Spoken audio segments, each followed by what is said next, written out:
Mahishadal MLA fan ক্লাবের আয়োজনে আগামী 9 ও 10 জানুয়ারি 2026 দুদিনের ক্রিকেট ও ফুটবল ম্যাচ অনুষ্ঠিত হতে চলেছে মহিষাদল রাজ ময়দানে। রবিবার খুঁটি পুজোর মধ্য দিয়ে পঞ্চম মহিষাদল এমএলএ কাপের শুভ সূচনা হয়।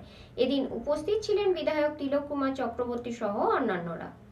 বিধানসভা নির্বাচন দোরগোড়ায়, তার আগে এলাকার মানুষদের মূলত ক্রীড়াপ্রেমীদের উৎসাহ প্রদানে এবং জেলার বিভিন্ন প্রান্ত থেকে প্রতিভাশালী খেলোয়াড়দের তুলে ধরতে রাজ্য সরকার খেলা দিবসের মাধ্যমে চেষ্টা করে চলেছে। পাশাপাশি বিধায়ক সাংসদরাও নিজেদের উদ্যোগে ফুটবল ক্রিকেট প্রতিযোগিতার আয়োজন করছে। একাধিক খ্যাতনামা খেলোয়াড় উপহার দিয়েছে পূর্ব মেদিনীপুরের মহিষাদল। খেলাধুলার অন্যতম তীর্থক্ষেত্রে এবার সেরকমই ক্রীড়া উৎসবের আয়োজন। জেলার প্রতিভাশালী খেলোয়াড়দের নিয়ে অনুষ্ঠিত হতে চলেছে এমএলএ কাপ। মহিষাদলের এমএলএ ফ্যান ক্লাবের আয়োজনে আগামী 9 ও 10 জানুয়ারি 2026 দুদিনের ক্রিকেট ও ফুটবল প্রতিযোগিতা ও প্রদর্শনী মহিলা ফুটবল ম্যাচ অনুষ্ঠিত হতে চলেছে মহিষাদল রাজ ময়দানে।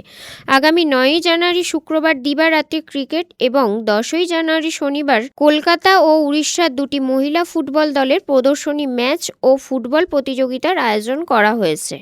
রবিবার খুঁটি পুজোর মধ্য দিয়ে পঞ্চম মহিষাদল এমএলএ কাপের শুভ সূচনা হয়। এদিন খুঁটি পুজোর অনুষ্ঠানে উপস্থিত ছিলেন মহিষাদলের বিধায়ক তিলক কুমার চক্রবর্তী, পঞ্চায়েত সমিতির সভাপতি শিউলি দাস, কর্মাধ্যক্ষা ঘনশ্যাম দেবনাথ, শেখ রহমান, লক্ষা 2 নম্বর গ্রাম পঞ্চায়েতের প্রধান সুদর্শন মাইতি সহ অন্যান্যরা। রাজ্যের বিভিন্ন জেলার বাছাই করা 8 দলীয় ক্রিকেট ও ফুটবল দলের পাশাপাশি প্রদর্শনী মহিলা ফুটবল ম্যাচে অংশগ্রহণ করবে কলকাতা ও উড়িষ্যার মহিলা দল। থাকছে সাংস্কৃতিক অনুষ্ঠান ও রঙিন আতশবাজি প্রদর্শন। দুদিনের দিবারাত্রি প্রতিযোগিতা ও প্রদর্শনী ম্যাচের মধ্যে দিয়ে ক্রীড়াপ্রেমীদের আনন্দ দেওয়ার পাশাপাশি খেলার প্রসার ঘটবে বলেই মনে করছে উদ্যোক্তারা।